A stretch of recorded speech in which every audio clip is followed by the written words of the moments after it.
Kisah ini terjadi pada tahun 1998 di mana iklan-iklan seperti barang elektronik, kendaraan, dan barang-barang komersial lainnya masih banyak kita temukan berseliweran di koran-koran.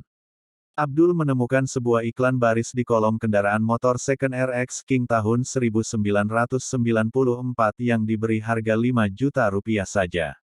Padahal waktu zaman itu motor RX King tahun segitu masih amat mahal dan kekinian, tahunnya pun masih tergolong baru, bahkan untuk kategori bekas atau second harga 5 juta masih terlalu murah untuk motor keren seperti itu.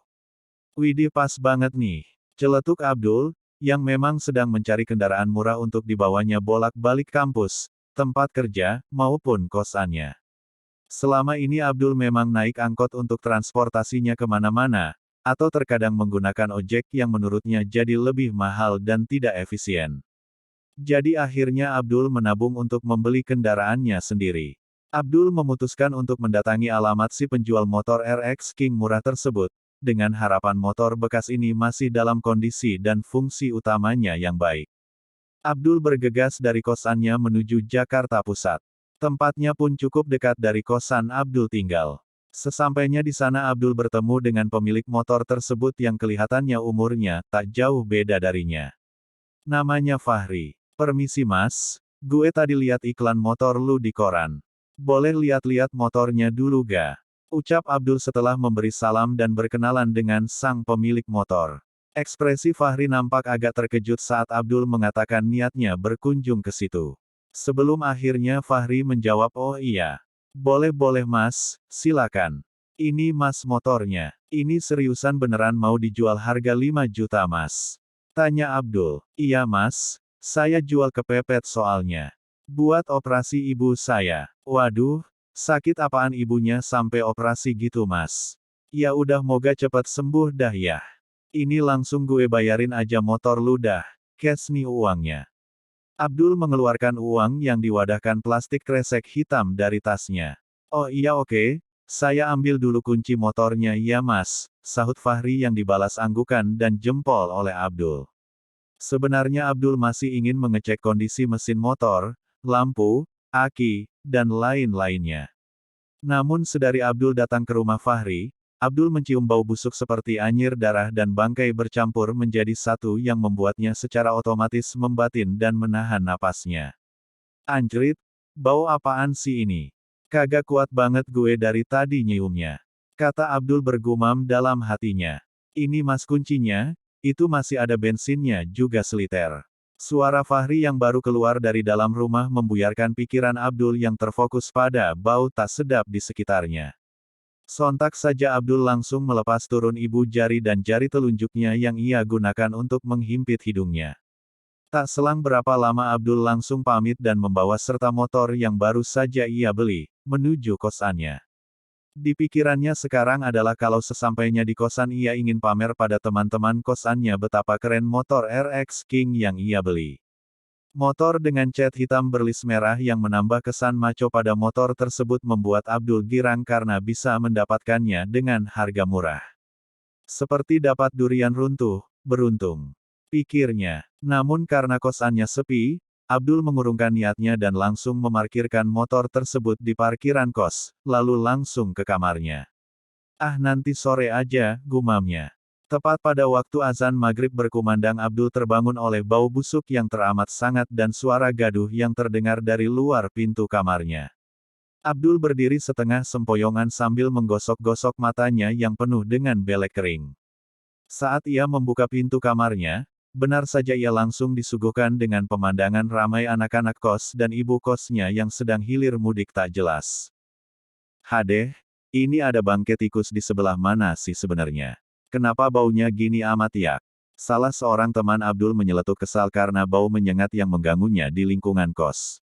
"Makanya kalian tuh jadi anak kos yang bersih kayak nih coba kosan jadi bau kayak begini. Coba cari di sekeliling bau bangkenya dari mana." Ibu kos pun ikut kesal. "Astaga, Abdul baru ingat, ini kan bau busuk yang sama persis seperti yang diciumnya saat di rumah Fahri tadi pagi. Kok sekarang pindah ke sini ya baunya? Apa mungkin motornya mengeluarkan bau?" Abdul sebenarnya ragu, Siapa tahu saja hanya kebetulan ada bangkai tikus atau cicak yang memang sudah membusuk di sekitar kosnya. Seisi kosan 2 lantai itu gaduh meributkan bau busuk yang tak tertahan. Namun pada akhirnya benar saja, ditemukan 3 bangkai tikus yang sudah digerogoti belatung di sekitar area parkir kosan. Ah sialan bau banget, ucap Andre sambil mengibaskan tangannya di depan wajah.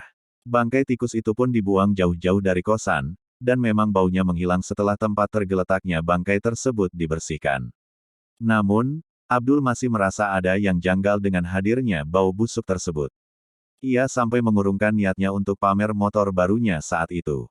Keesokan harinya, Abdul pulang kos pada siang hari dan mampir ke warung kopi dekat kampusnya berada. Ia memarkirkan motornya dengan pede di depan teman-temannya. "Wedeh, motor baru nih," sambut teman Abdul sambil menyeruput kopi susu 5 ribuan yang ia pesan. "Iya dong, keren banget kan motor gue. Lu beli second dul?" tanya teman Abdul sesekali memperhatikan motor Abdul. "Iye, masih mulus kan. Kayak baru," jawab Abdul senang. Namun, momen pamer tersebut terhenti karena bau anyir darah yang kembali mengguak di sekitar mereka, membuat orang-orang yang sedang nongkrong di sana merasa mual, hingga mamang warung tersebut menyeletuk. "Baunya kayak dari motor Mas Abdul ya? Abis bawa ikan ya Mas?" "Ya enggak lah Mang, mana mungkin motor bau amis," jawab Abdul kesal. Sejujurnya Abdul sendiri pun tak yakin dengan apa yang ia katakan. Pasalnya saat ia menuju parkiran kampus tadi pagi, beberapa orang yang melewati atau berpapasan dengan motornya pasti menampilkan reaksi yang sama, menutup hidung mereka, atau mengibas-ngibaskan tangan mereka seperti menghalau bau busuk yang Abdul sendiri pun menciumnya. Karena merasa tak enak hati, Abdul akhirnya kembali ke kosannya dengan perasaan yang mengganjal. Ia sengaja memparkirkan motornya langsung di depan pintu kamarnya. Setelah mesin dimatikan, bau amis darah kembali muncul, membuat beberapa penghuni kamar kos keluar dan mempertanyakan kenapa bau ini muncul lagi. Namun karena mood Abdul saat itu sudah tak enak, ia langsung masuk ke kamarnya dan tak menghiraukan hal tersebut. Abdul penasaran dan kesal sendiri. Tidak mungkin bau itu berasal dari motornya. Ia juga sudah mengecek setiap bagian motor tersebut. Mulai dari jok motor, ban, klaker, hingga mesinnya. Dan Abdul tak menemukan ada yang salah di motor itu. Seminggu berlalu dengan bau anyir darah dan bangkai yang hampir tak pernah hilang setiap harinya, Abdul lalui dengan perasaan gelisah. Para penghuni kos sampai bapak dan ibu kos pun angkat tangan.